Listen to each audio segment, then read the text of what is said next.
Okay जी, तो आज हमारी सेकंड लास्ट क्लास है और कल की जो हमारी क्लास है वो हमारी लास्ट क्लास होगी इस कोर्स की। इंशाल्लाह हमारी जो जर्नी है वो कल एंड होगी। अब हमारा जो एक टॉपिक चल रहा है ऑथेंटिकेशन एंड ऑथराइजेशन, तो उस पर हम वर्किंग करते हैं। पहले तो अपना फोल्डर ओपन कर लेते हैं और कल की क्लास में देखते हैं कि हमने क्या क्या काम किया था, उसको थोड़ा सा रिवाइज़ करते हैं। उसके बाद जो है अपकमिंग टॉपिक जो होंगे उस पर वर्किंग स्टार्ट करेंगे। अच्छा जी, तो कल हमने प्रॉपर अपना स्ट्रक्चर बिल्ड किया था, अपना स्क्रैच से स्टार्ट किया था कि क्या क्या चीज़ें इंस्टॉल करनी है। पहले एक इनिट वाई करके पैकेज डॉट जेसन की फ़ाइल क्रिएट की थी। उसके बाद एक्सप्रेस को डाउनलोड किया था, डॉट env को, नोट मोन को, आपकी कोर्स की लाइब्रेरी को, बिक्रिप्ट को, जेसन वेब टोकन को, इन सब चीज़ों को हमने कल डाउनलोड किया था। उसके बाद हमने अपना MVC जो है प्रॉपर क्रिएट किया था। लाइक हमने मॉडल एक क्रिएट किया था, मॉडल का फोल्डर, उसके अंदर यूज़र्स डॉट जेएस करके पूरा जो नेम, ईमेल, पासवर्ड का एक मॉडल क्रिएट किया था, एक स्कीमा क्रिएट किया था और उस स्कीमा को मॉडल में कंपाइल करके यहाँ से एक्सपोर्ट किया था। कंट्रोलर्स में अभी ये यूज़र में स्पेलिंग ठीक करने पड़ेंगे। ये आई थिंक हमने ई लिखना है यहाँ पे, user user controller dot JS. उसके बाद जो है हमारे यूज़र राउट में जाओ और यहाँ पे फिर आपको करना है, बिकॉज डब्ल्यू वाला मेंशन हुआ है। तो यूज़र कंट्रोलर डॉट जेएस वाली फ़ाइल आपकी ये भी एडअप हो गई है। तो अब हमने यहाँ पे रजिस्टर और लॉगिन दोनों पे पोस्ट रिक्वेस्ट लगाई थी, उन दोनों को यहाँ से लॉग आउट किया, एक्सपोर्ट किया और सिंपली यही प्रोसेस था। ऐप डॉट जेएस की फ़ाइल में हमने यहाँ पे इनको ऐड किया, कनेक्टेड टू डेटाबेस का फंक्शन लगाया और बाकी सारा प्रोसेस हमारा सेम है। तो अब चलते हैं कंट्रोलर्स पे वर्किंग करते हैं और सबसे पहले देखते हैं कि हमें काम क्या क्या करना है रजिस्टर के कंट्रोलर में और हमारा जो लॉगिन का कंट्रोलर है इसमें हमें वर्किंग क्या परफॉर्म करनी है। तो रजिस्टर का जो कंट्रोलर है, रजिस्टर मीन्स आप वेबसाइट पे जब लॉगिन करते हो, किसी वेबसाइट पे अपना अकाउंट क्रिएट करते हो पासवर्ड ईमेल के साथ, तो आप उस वेबसाइट पे रजिस्टर होते हो। तो हमने देखना है कि कहीं ये वाला यूज़र जो रजिस्टर कर रहा है कहीं पहले एग्जिस्ट तो नहीं है हमारे डेटाबेस में, दोबारा तो सेम ईमेल और पासवर्ड के साथ रजिस्टर नहीं कर रहा। तो सबसे पहले हम ये चीज़ चेक करेंगे, check if a user already exist। कुछ ये फर्स्ट पॉइंट हमारा ये होगा कि हमें ये चेक करना है कि यूज़र जो है वो ऑलरेडी एग्जिस्ट कर रहा है कि नहीं कर रहा। अगर तो ये चीज़ चेकिंग हो गई, सब चीज़ें ओके रही, तो फिर सेकंड पॉइंट हमारा सेकंड स्टेप क्या होगा, हमें पासवर्ड हैशेस करने हैं। तो हैश पासवर्ड कुछ ये हमारा सेकंड स्टेप रहेगा। और उसके बाद जो हमारा थर्ड स्टेप है इसमें हम क्या करेंगे, एक न्यू यूज़र क्रिएट करेंगे। लाइक जो भी यूज़र हमारा होगा, न्यू यूज़र इन सेंस जाहिर सी बात है जब हम रजिस्टर करते हैं तो न्यू यूज़र ही क्रिएट हो रहा होता है, तो वो न्यू यूज़र क्रिएट करेंगे और उसको डेटाबेस में सेव भी करवाएंगे। तो ये हमारा थर्ड स्टेप जो है इसमें हमने अचीव करना है, create new user and save in database कुछ ये। और जो फोर्थ स्टेप होगा आपके रजिस्टर में वो होगा जी आपका एरर हैंडलिंग, कि यूज़र रजिस्टर करते टाइम पे कोई इशू आ गया है तो उसको कैसे मैनेज करना है ईच एंड एवरीथिंग। तो एरर हैंडलिंग वाला जो फोर्थ स्टेप है ये चीज़ हम इसमें देखेंगे। अच्छा जी, अब लॉगिन पे मूव करते हैं और लॉगिन पे देखते हैं कि हम क्या करेंगे। लॉगिन के लिए हमें पहले ये चेक करना है कि जो यूज़र लॉगिन कर रहा है वो एग्जिस्ट करता भी है कि नहीं। ऐसा ना हो कि यूज़र एग्जिस्ट ना कर दो, तो इसमें भी हम देखेंगे कि यूज़र एग्जिस्ट कर रहा है कि नहीं। चेक कुछ ये। और इसका सेकंड स्टेप क्या होगा, जो पासवर्ड हमने हैश किया है उसको भी वेरीफाई करना कि पासवर्ड भी ठीक है कि नहीं है। तो वेरीफाइंग पासवर्ड भी इसमें आ जाएगा कुछ ये। और जो थर्ड स्टेप है हमारा वो हम देखेंगे, इसमें JWT टोकन जो है वो जनरेट करते हैं। जब यूज़र लॉगिन करता है वेबसाइट पे उस टाइम पे जो उसका जावा जेसन वेब टोकन जो है वो क्रिएट होता है, तो हमें वही टोकन जो है यहाँ पे क्रिएट करना है या जनरेट करना है। जनरेट के स्पेलिंग देख लेते हैं, यही होते हैं RATE, generate Jason web token, जिसकी शॉर्ट फॉर्म है JWT। और इसमें भी जो आपका फोर्थ स्टेप रहने वाला है वो होगा एरर हैंडलिंग, के टोकन जनरेट करने में या यूज़र क्रिएट करने में अगर कोई इशू आ गया है तो उसको हम कैसे सॉल्व करेंगे। अब जी जो हमने लाइब्रेरीज़ इंस्टॉल की है हमारी, वो सारी की सारी लाइब्रेरीज़ हम यहाँ पे इंपोर्ट कर लेते हैं वेरिएबल्स बना के। Const JSON web token equals to require करोगे इसको, और रिक्वायर करके हम यहाँ पे जेसन वेब टोकन जो हमने इंस्टॉल किया है उसको ऐड कर लेंगे। पहली चीज़ हमारी जेसन वेब टोकन हो गई। फिर दूसरी क्या थी, बिक्रिप्ट की लाइब्रेरी थी, और इसको भी हम रिक्वायर कर लेंगे, रिक्वायर बिक्रिप्ट। तीसरी चीज़ ये हमने की थी, हमारा सारा का सारा जो डाटा है वो हमारे मॉडल में स्टोर हो रहा है, मॉडल में यूज़र के स्कीमा में। तो हमें वो चीज़ गेट करनी है, अपना यूज़र वाला मॉडल गेट करना है, क्योंकि हमें जो चीज़ स्टोर करवानी है वो भी डेटाबेस में स्टोर करवानी है, और जो चेक करना है ये पासवर्ड एग्जिस्ट कर रहा है, यूज़र एग्जिस्ट कर रहा है, तो वो भी डेटाबेस में से चेक करना है। हमारे पास अब डेटाबेस है और हमने उसको प्रॉपरली मैनेज कर लिया। तो कॉन्स्ट यूज़र करके एक वेरिएबल बनाते हैं, रिक्वायर कर लो इसको, और रिक्वायर करेंगे जी हम सिंपली हमारा जो यूज़र वाला मॉडल है, लेकिन हमें एक फ़ोल्डर बाहर जाना पड़ेगा, // करके हम मॉडल में जाएंगे, और इस मॉडल के बाद हम जो है user.js को यहाँ पे ऐड करेंगे। तो ये हमारे पास इनका जो राउट्स हैं, इनका सेटअप जो है वो कंप्लीट है। अब ज़रा चलते हैं और रजिस्टर में वर्किंग करते हैं, जो हमारा पहला प्रोसेस है। यूज़र चेक करना है कि एग्जिस्ट कर रहा है कि नहीं कर रहा इस चीज़ को। तो आपने अब रजिस्टर में से, रजिस्टर के लिए आपको क्या क्या चीज़ें चाहिए, डेटाबेस में से आपने क्या गेट करना है, आपने डेटाबेस में से नेम, ईमेल और पासवर्ड, ये तीनों चीज़ें गेट करनी है। और ये सब चीज़ें जो गेट करने वाली होती हैं ये आपकी बॉडी में स्टोर हो रही होती है। रिक्वेस्ट और रिस्पॉन्स है तो रिक्वेस्ट की बॉडी में स्टोर हो रही होती है। हम सिंपली एक वेरिएबल बनाते हैं कॉस्ट, इसमें हम नेम को, कोमा, ईमेल को और कोमा पासवर्ड को गेट करेंगे, equals to request dot body, request dot body में से, ठीक है, जो आपका बॉडी होगा उसमें रिक्वेस्ट प्रोसेस में से आप नेम, ईमेल और पासवर्ड को गेट कर रहे हो। अब आप यहाँ पे ये चीज़ चेक करने लगे हो कि यूज़र ऑलरेडी एग्जिस्ट है कि नहीं।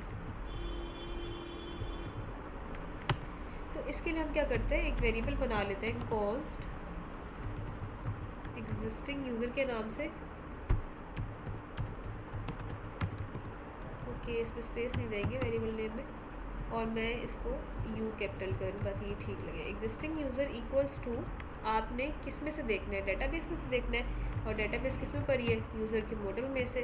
तो यूज़र डॉट फाइंड वन का एक मेथड होता है, उस मेथड को यूज़ करके आप डेटाबेस में से किसी भी वैल्यू को फाइंड कर सकते हो। हम किस बेसिस पे फाइंड कर रहे हैं, we are finding on the basis of email, हम ईमेल की बेसिस पे यूज़र को फाइंड कर रहे हैं। तो यहाँ पे आप मेंशन कर दो ईमेल। इतना काम आपका ओके हो गया, आपने यहाँ पे ईमेल की बेसिस पे देख लिया, और वो आपका अगर तो एग्जिस्ट कर रहा होगा तो उसको आप स्टोर करोगे अपने इस एग्जिस्टिंग यूज़र वाले वेरिएबल में। बट जब आप अपना इस तरह की वर्किंग कर रहे होते हो, फाइंडिंग, एपीआई फेचिंग, ये सारा काम करते हो, तो उस टाइम पे आपका जो कंपोनेंट है वो हम एसिंक कंपोनेंट बनाते हैं। उसकी रीज़न हमने देखी हुई है कि एसिंक्रोनस क्यों बनाते हैं। अब जहाँ जहाँ पे आप फाइंडिंग करोगे वहाँ पे आप अवेट भी करवाओगे, ताकि आगे आने वाली नॉन ब्लॉकिंग कोड को, आगे जो आपका अपकमिंग कोड है उसको वो नॉन ब्लॉकिंग रखिए, उसको ब्लॉक मत करें। अब आपके पास अगर तो यूज़र एग्जिस्ट कर रहा होगा इस ईमेल में, तो एग्जिस्टिंग यूज़र वाले वेरिएबल में सेव हो जाएगा।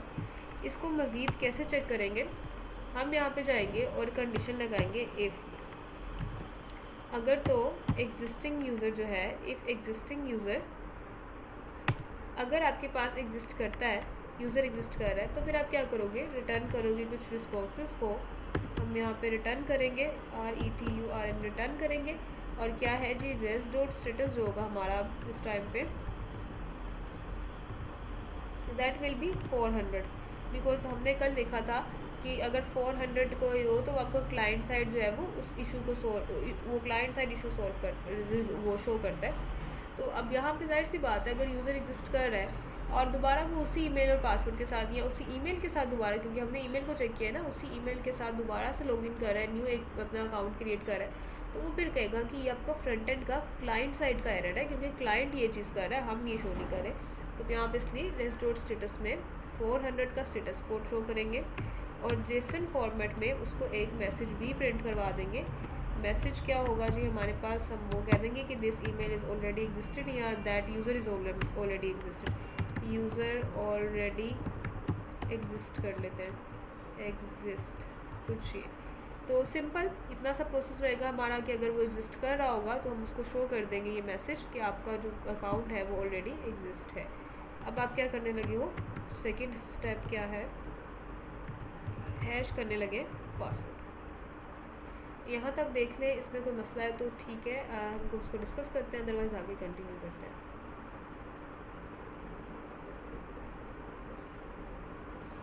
जी मैम कंटिन्यू कीजिए, क्लियर है। ओके ठीक है। अब नेक्स्ट हम क्या करने लगे, हम अपने पासवर्ड को हैश करने लगे और पासवर्ड हैशिंग के लिए हमने यूज़ की है हमारी बिटक्रिप्ट की लाइब्रेरी, उसी को कंटिन्यू करते हैं। कॉस्ट हैश पासवर्ड के साथ में एक वेरिएबल बना लेती हूँ, हैश पासवर्ड इक्वल्स टू, यहाँ पे बिटक्रिप्ट की लाइब्रेरी यूज़ करेंगे, BCRYPT। लेट मी चेक, यही स्पेलिंग हमने ऊपर लिखे, BCRYPT, बिल्कुल यही स्पेलिंग है हमारे। इसका जो एक मेथड होता है हैश पासवर्ड का मेथड, तो हम ये वाला जो है ना, अच्छा बिटक्रिप्ट का खाली हैश मेथड यूज़ करेंगे, हैश पासवर्ड वाला नहीं। फिर इसको कॉल करवाएंगे और इसमें हम इसके पासवर्ड बताएंगे कि हमारा हमने किसको जो है वो हैश करना है, हमने जो है वो पासवर्ड को हैश करना है जो DB में स्टोर करा हुआ है, उसको कितने कॉस्ट फैक्टर के साथ, 10 वैल्यू कॉस्ट फैक्टर के साथ। अब इसमें भी टाइम टेकिंग है तो इसको भी अवेट करवाओ, फिर कुछ इस तरह से पासवर्ड भी हमारा हैश हो गया, सिंपली वन लाइन से। पहले ये काम डिफ़िकल्ट होते थे बट लाइब्रेरीज़ ने हमारे काम काफ़ी ईजी कर दिए। अब हम क्या करने लगे हैं, न्यू यूज़र को क्रिएट करने लगे हैं।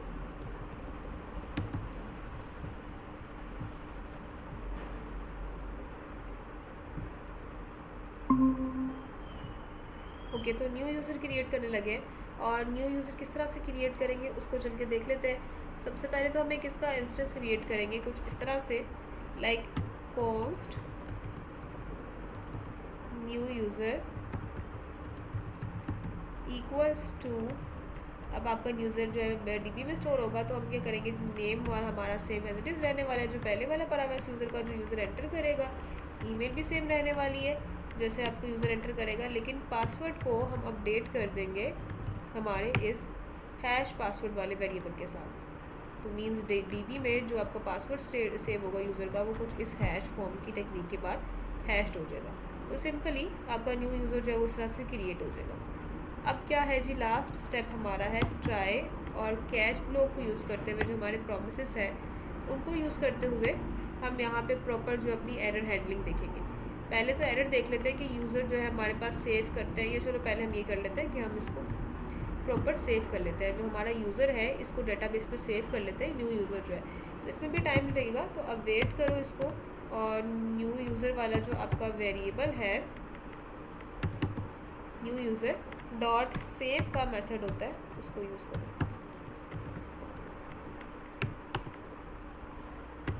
बाकी सारा process same as it is ही रहेगा। रिस्पॉन्स स्टेटस का शेयर करेंगे, और ओके हो गया तो 200 या 201 का, क्योंकि यूज़र क्रिएटेड हो रहा है। हमने कल देखा था कि 201 का आता है जब आप कोई चीज़ क्रिएटेड कर रहे हो। तो रेस्ट डॉट स्टेटस इस टाइम पे 201 कर दूँगी, और बाकी सब चीज़ें as it is. Dot Jason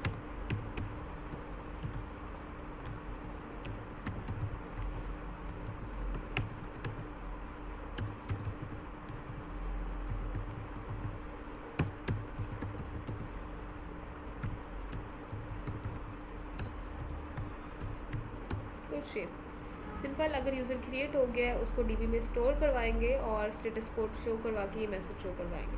but हाँ, इन एनी केस अगर एरर आ गया यूज़र क्रिएट होने में, तो अब ये वाला जो एरर है that is your server side error.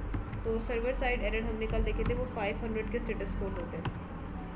तो रेस डॉट स्टेटस 500 करेंगे और डॉट जेसन में आगे मैसेज स्टोर करवा देते हैं।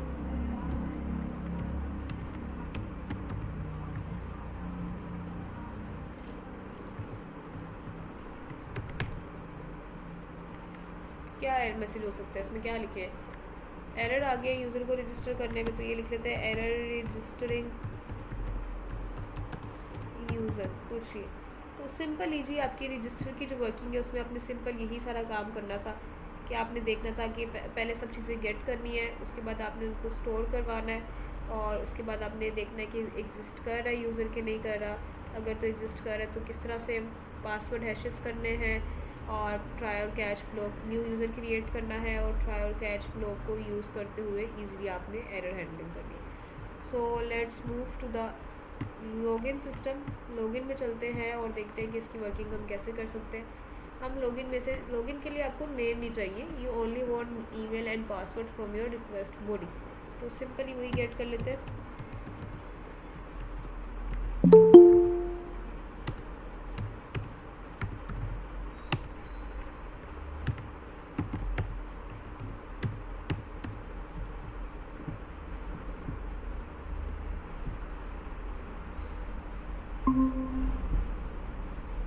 तो रिक्वेस्ट डॉट बॉडी आप ईमेल और पासवर्ड गेट कर रहे हैं रिक्वेस्ट डॉट बॉडी में से। अब आपके पास फिर वही चीज़ आपने देखना है यूज़र एग्जिस्ट कर रहा है कि नहीं कर रहा, तो वही वाला प्रोसेस है कि फाइंड वन का मेथड लगाओ और इसको भी हम एसिंग फंक्शन में चेंज करेंगे।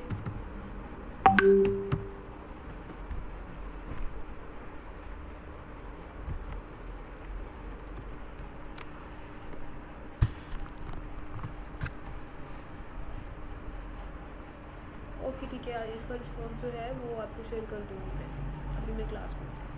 अच्छा जी, तो हम यहाँ पे डिस्कशन कर रहे थे कि हमारे पास ये एसिंग का फंक्शन आएगा और रिक्वेस्ट और response email password request body में से आप गेट करोगे। और अब जो है हमें क्या करना है, हम यहाँ पे चेक करें कि वो यूज़र एग्जिस्ट कर रहा है कि नहीं कर रहा। तो कॉन्स्ट यूज़र करके एक वेरिएबल बना लेते हैं और अवेट करते हैं इस यूज़र को भी।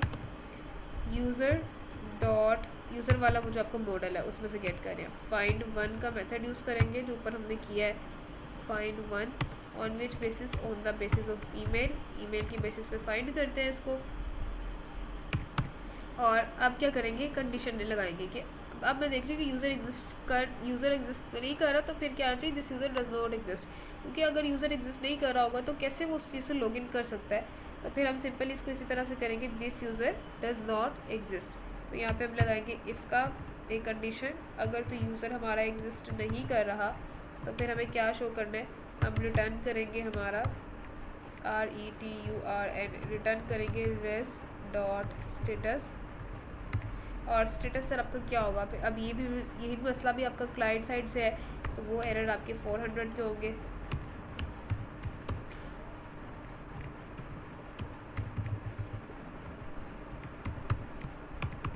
मैसेज में हम क्या लिख देते हैं, यूज़र डज नॉट एग्जिस्ट, कुछ सिंपली। अब यूज़र एग्जिस्ट नहीं कर रहा तो ये काम हम देख लिया, पहला वाला देख लिया। अब क्या करना है जी, अब हमें चेक करना है पासवर्ड को। So let's move to this thing कि पासवर्ड किस तरह से चेक करना है, पासवर्ड करेक्ट है कि नहीं है। तो चलते हैं यहाँ पे उसका एक वेरिएबल बना लेते हैं, कॉन्स्ट इस पासवर्ड करेक्ट, या पासवर्ड चेक के नाम से, किस नाम से बनाए, पासवर्ड वैलिड के नाम से ठीक रहेगा। पासवर्ड वैलिड है इफ़, मैंने नेम इस तरह रखती हूँ कि आपके पास जब आप अपने नेमिंग ऐड करते हो ना, जब आप अपने प्रोफेशनल लेवल पे जाते हो तो इस तरह रख लेते, पासवर्ड ईजी, इस तरह के नेम नहीं रखते बच्चों वाले, प्रोफेशनल नेम रखते हैं। तो नाम से पता चलना चाहिए कि क्या काम हो रहा है हमारा, क्योंकि जब कोड आपकी टेस्टिंग होती है तो आपके सीनियर्स कोड देखते हैं तो उसमें फिर आपको काफ़ी जो है ना एम्बेरसमेंट होती है। कोशिश कीजिएगा कि नेमिंग जो है वेरिएबल की वो अच्छी हो। इस पासवर्ड वैलिड इक्वल्स टू, और इसमें जो है हम क्या करेंगे, बिक्रिप्ट का जो मेथड होता है वो यूज़ करेंगे। बिक्रिप्ट का एक कंपेयर मेथड होता है उसको यूज़ करेंगे। तो सिंपली बिक्रिप्ट डॉट कंपेयर उसका मेथड टारगेट करेंगे यहाँ पे, और कंपेयर करेंगे क्या चीज़, हमें कंपेयर करना है जी पासवर्ड को किसके साथ, आपकी यूज़र डॉट पासवर्ड के साथ। सिंपली मतलब कि वो जो पासवर्ड एग्जिस्ट कर रहा है और यूज़र जो आपकी इनपुट फील्ड में पासवर्ड लिखेगा उसके साथ जस्ट आप इसको कंपेयर कर दो। तो बिक्रिप्ट का मेथड कुछ यही है, और इसमें भी आपको टाइम टिकिंग हो सकता है कंपैरिजन में, तो यहाँ पे भी हम इसको अवेट करवाएंगे कुछ ही। अब देख लो सिंपली कंडीशन ऐड करके कि आपको यूज़र एग्जिस्ट कर रहा है कि नहीं कर रहा, ऑल्ट जी करके इसको रैप कर देते हैं। कॉन्स्ट इस पासवर्ड अवेट बिक्रिप्ट के साथ चेक कर लिया आपने पासवर्ड एग्जिस्ट कर रहा है कि नहीं कर रहा। अब आप सिंपल कंडीशन लगाओ जो सिंपल लगा रहे, इफ़ पासवर्ड अगर एग्जिस्ट नहीं कर रहा, इफ़ इस पासवर्ड वैलिड, जो हमारे पास ये चीज़ पूरा मैं यहीं से कॉपी कर रही हूँ उसको ताकि स्पेलिंग मिस्टेक ना हो जाए। अगर ये नहीं है हमारे पास, इट मीन्स के पासवर्ड ठीक से एग्जिस्ट नहीं कर रहा, तो फिर सिंपल इसी को कॉपी करो, मैसेज चेंज कर देंगे कुछ। और रेस्ट डॉट स्टेटस आपको यही रहने वाला है, इसका जो मैसेज है वो हम चेंज करेंगे। और मैसेज हम फिर क्या लिखेंगे, इनवैलिड क्रेडेंशियल का मैसेज शो करेंगे कि आपकी क्रेडेंशियल नहीं ठीक है, वैलिड क्रीडेंशियल्स कुछ ये, और इनवैलिड क्रीडेंशियल वाले मैसेज को क्लोज करो जो ब्रैकेट्स हमने ठीक से कॉपी नहीं की। ठीक हो गया जी, यहाँ तक आपके पास सब चीज़ें ओके हैं, आपने पासवर्ड भी चेक कर लिया। अब क्या रह गया, जनरेट जावा जेसन वेब टोकन रह गया, तो उस पर चलते हैं और वो काम करते हैं। कॉन्स्ट टोकन के नाम से एक वेरिएबल बना रही हूँ मैं, equals to JWT JSON web token का डॉट साइन मेथड होता है, उसको टारगेट करेंगे। SIGN साइन के स्पेलिंग ये लिखने हैं, SINE वाला नहीं। उसके बाद यहाँ पे आप दो चीज़ें बताओगे, क्या दो चीज़ें, एक तो आप कहोगे कि यूज़र आईडी वो जो आपकी MongoDB की आईडी की होगी, उसको दोनों को इक्वल करना है आपने। हमें पता है कि MongoDB खुद से आईडी असाइन करने के लिए यूज़ किया जाता है। कुछ ये आपके पास सिंबल होता है आईडी को रिप्रेजेंट करने का, हाइफन का, इन दोनों को इक्वल करो। अच्छा जी, अब यहाँ पे प्रोसेस डॉट ENV की फ़ाइल में ना हमने कुछ काम करना होता है, इसमें हम एक अपनी जेसन वेब टोकन सीक्रेट की स्टोर करते हैं, JWT सीक्रेट, जैसे हम मोंगो URI स्टोर करते हैं, ऐसे इसमें भी हम काम करते हैं, जेसन वेब टोकन की एक सीक्रेट की स्टोर करते हैं। तो अब मुझे वहाँ पे सीक्रेट की कुछ भी हो सकती है, मैं जल्दी से इस वेरिएबल को कॉपी कर लेती हूँ, Ctrl+C, ENV की फ़ाइल में चलते हैं और यहाँ पे इसमें मैं कोई भी सीक्रेट की स्टोर करती हूँ, दैट इज़ और सीक्रेट की, ये हमारी कोई सीक्रेट की है जो हमने लिख लिया यहाँ पे रैंडमली। तो कुछ भी लिख सकते हैं, वैसे इसको यूनिक बनाने के लिए एक सीक्रेट की हम जो है प्रिपेयर करते हैं। तो जेसन वेब टोकन की सीक्रेट की आप यहाँ पे असेस करेगा, ताकि आपके सब जो प्रोजेक्ट्स है उसमें की जो है वो यूनिक हो। उसके बाद आप बताओगे कि कितने टाइम में आपका जो टोकन है वो एक्सपायर हो सकता है। तो एक्सपायर्स इनका आपके पास अब एक इसमें होता है, आप 1 डे कर सकते हो, 7 आवर कर सकते हो, 7 डेज़ कर सकते हो, 1 मंथ कर सकते हो, सब चीज़ें डिपेंड करती हैं आप पे। एक्सपायर्स इन तो वैसे हम कम करते हैं कि जल्दी से एक्सपायर हो जाए, ताकि उससे कोई हैकिंग अटैम्प्ट ना हो जाए। तो 1 आवर जो है वो ठीक है, या 7 डेज़ भी, या 1 डे भी ठीक है। रेज डॉट स्टेटस जो है इसमें इसका क्या होगा, 200 का अगर टोकन सीक से जनरेट हो गया डॉट जेसन में हम इसको चेंज करेंगे और किसको पास कर देंगे, टोकन को। उस टाइम पे टोकन हमारा आना चाहिए हमारे रिस्पॉन्स में कुछ ही, और जी करके इसको रैप करें। और ये काम हमने किया कि हमने एक टोकन जनरेट कर लिया और एरर हैंडलिंग भी इसमें हमने साथ में कर लिया है। बस अब सिंपली हमें क्या करना है, अब सिंपल हमारा एक टॉपिक जो रह गया गिट एंड गिटहब से रिलेटेड कि किस तरह से आपका गिट काम करता है और किस तरह से गिटहब काम करता है, उसको इंशाल्लाह हम कल की क्लास में देखेंगे। और स्टिल वही चीज़ कि कल की क्लास आपकी लास्ट क्लास है, तो कल की क्लास आपने ज्वाइन करनी है।